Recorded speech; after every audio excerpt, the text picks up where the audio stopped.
Good morning. This is Brenda from Garden Question. Good morning, everybody. I just thought I would shoot a short little video on the wonderful begonias I've been trying to propagate by cuttings. I actually had some pretty great success. The rootings, I wondered if it would be different between a glass container or a plastic container. But as you can see, the roots are amazing. So that's a glass one.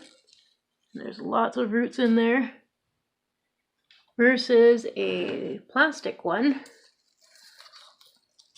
And as you can see, the roots are fabulous on this one too. There's something about seeing the roots, it's just rejuvenation of life. It just makes you feel good inside. It's like, oh, I did something right. The plant's going to make it. Yay. It's a lot of work to do all these things, so you hope it all turns out, but of course, one never knows. So, I'm going to try and be gentle. There we go. So at any rate, I found there is no difference between glass container and plastic container. Now the next thing I have found to make the biggest difference, I'll show you next. This is my greenhouse.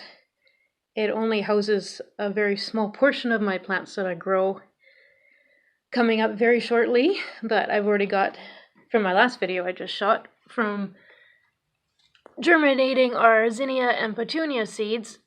This is where I'm going to try and keep them.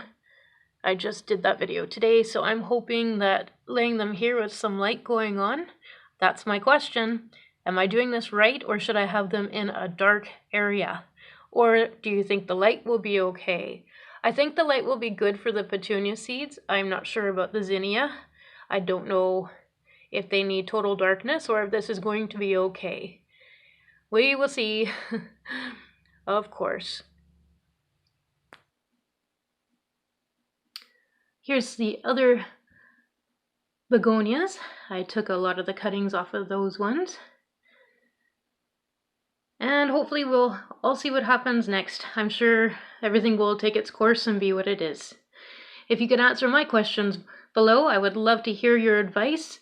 I hope you guys have a great day. We'll talk to you soon. Bye-bye.